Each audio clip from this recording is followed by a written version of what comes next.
मछली हो गए मोर जिंदगी। जाने कब रानी तौला देखेला अब मिलही।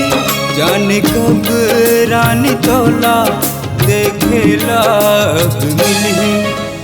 सुनगवा घर सुन लेना कत का मया मैं करता तौला। सुनगवा घर सुन लेना कत का मया मैं करता तौला। तौला देखत रहते हूँ मन करते मोर। अब कहीं बता दे कैसे जी हो। अब कहीं बता दे कैसे जी हो।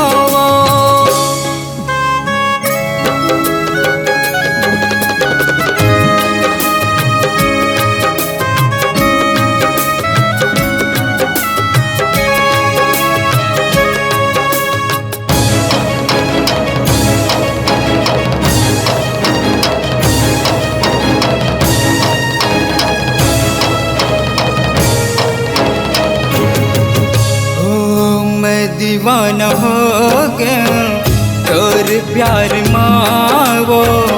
जिंदगी पहाही बस इंतजार मावो।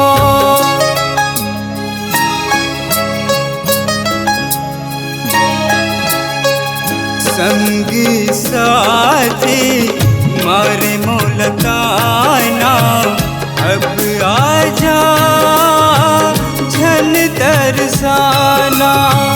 अब आ जाओ झन तरसाना। का कहाँ वो दिल के का हाल है मोर। मैं मजनू हो गए लैला मोर।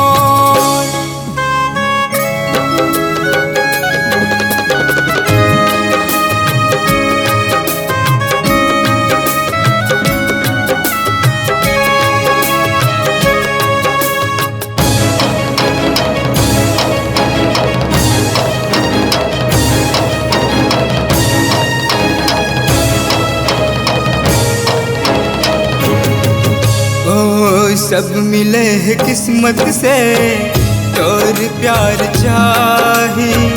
बस आके मिल जा नहीं तो मोर जान जाही।